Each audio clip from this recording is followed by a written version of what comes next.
요즘 갑자기 온도가 뚝 떨어지면서 조금씩 쌀쌀해지던 바람이 어느새 칼바람이 되어가고 있는데요. 독감까지 유행이라고 하니까 건강 유의하시고 새해에는 복 많이 받으셨으면 좋겠습니다.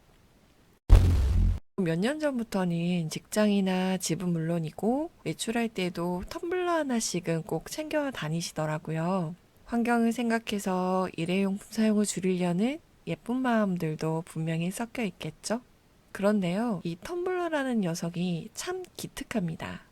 찌는 듯한 한여름 땡볕 아래서도 얼음을 끝까지 지켜내고 오늘 같은 칼바람 속에서도 우리 몸을 녹여줄 따뜻한 온기를 품고 있잖아요.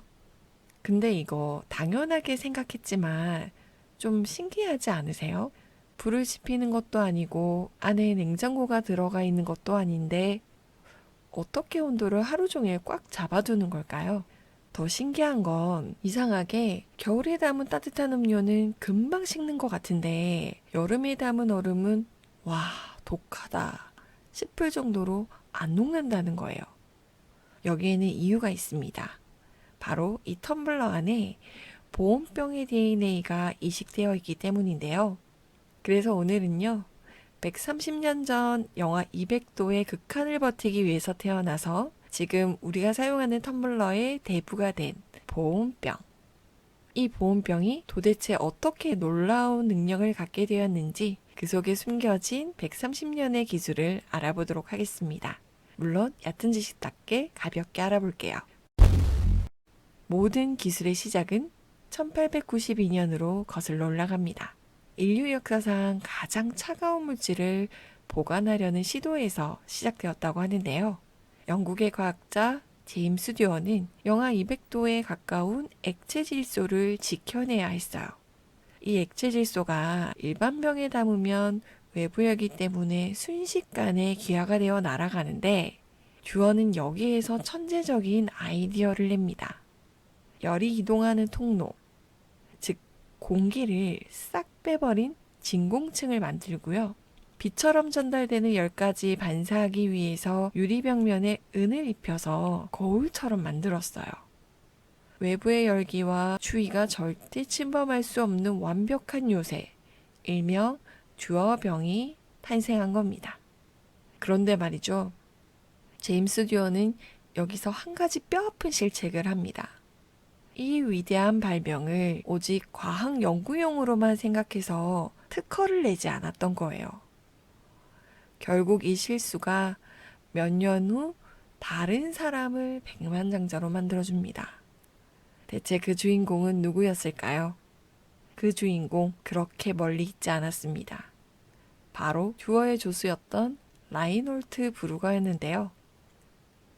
브루거는 이 듀어병을 오직 연구용으로만 쓴다는 게 스승과는 좀 생각이 달랐어요. 유리기공사였던 그가 어느 날 듀어병에 담긴 음료가 시간이 한참 지나도 온도를 그대로 유지하는 걸 보고 확신한 거죠. 아, 이건 대박이다. 그래서 브루거는 잘 깨지는 듀어병에 튼튼한 금속 케이스라는 갑옷을 씌우고 1904년 그리스어로 열을 뜻하는 이 단어를 이름으로 붙입니다. 보온병 하면 떠오르는 바로 그 브랜드, 서모스의 탄생이었죠. 게다가 브루거는 마케팅의 천재이기도 했어요.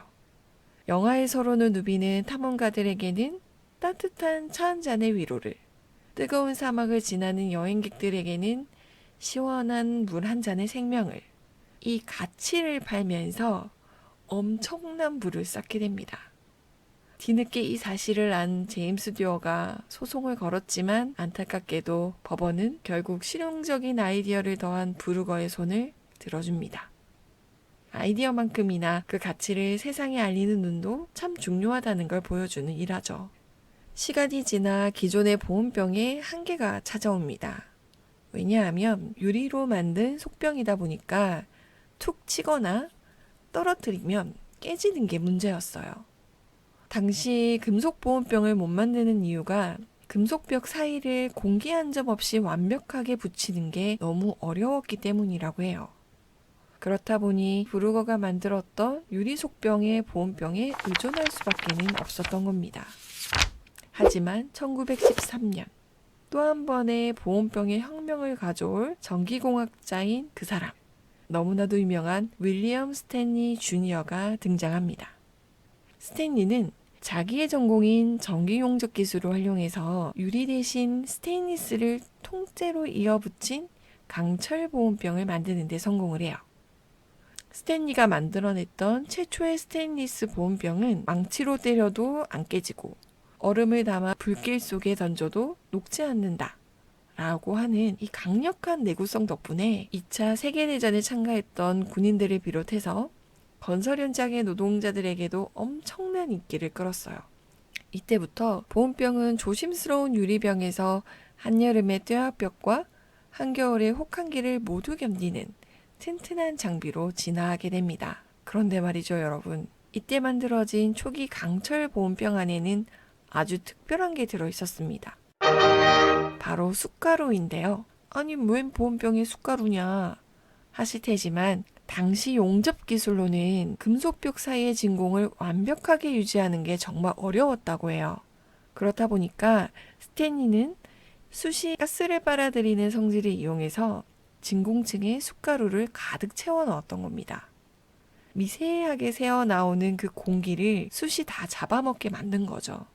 그래서 옛날 스탠리 보온병을 흔들어 보면 사락사락 소리가 나는데 그 소리가 바로 진공이 짱짱하다라는 성능의 증거였습니다. 이렇게 묵직했던 숯가루 방식은 1978년에 들어서면서 큰 변화를 맞이합니다. 바로 게터라는 녀석의 등장 때문인데요. 일본의 니폰산소, 오늘날의 서모스가 숯가루 없이 게터를 활용해서 완벽한 진공을 유지하는 고진공 기술을 스테인리스에 최초로 적용한 보온병을 만들어낸 거죠. 게터는 원래 라디오 진공관 안에서 나쁜 가스를 빨아들이는 작은 금속 조각이었는데요. 이게 보온병 안으로 들어오게 된 거죠. 숯가루가 하던 힘든 일을 이 작은 칩 하나가 대신하게 되면서 보온병은 엄청나게 가벼워집니다. 무거운 숯가루를 털어낸 보온병이 이제 우리의 세련된 일상 속으로 들어오게 된 거죠. 시간은 1980년대 후반. 사회가 발전함에 따라서 사람들이 편리함을 찾기 시작하는데요. 기존의 보온병은 두 손을 다 써야 하다 보니까 운전이나 운동 중에 한 손으로 마시고 싶다는 사람들의 요구가 커지게 된 거죠. 그래서 당시 기술력이 좋았던 일본의 조지루시와 서모스 같은 이런 브랜드들이 아주 정교한 기술을 선보입니다. 바로 원터치 막의 등장이죠. 버튼 하나로 뚜껑이 열리면서도 완벽한 밀폐력을 유지하는 스프링 구조, 음료가 꿀렁이지 않고 나오게 하는 에어벤트, 그리고 누수를 막는 안전 잠금 장치까지.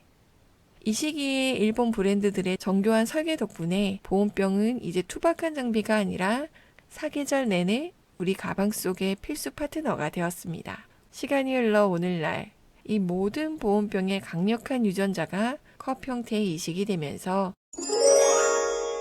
지금 우리가 아는 고성능 텀블러가 탄생했습니다. 기술적인 시작은 1978년 일본의 니폰산소, 즉 서모스가 스테인리스 진공 보온병을 만들었을 때의 기술력을 응용해서 손잡이가 달린 컵 형태를 실험적으로 만들었던 건데요.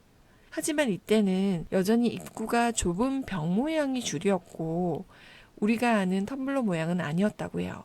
그리고 1990년대 후반 스타벅스가 매장에서 개인용 컵을 판매하고 장려하기 시작하면서 보온병의 진공 기술이 컵의 디자인과 본격적으로 결합하기 시작했습니다.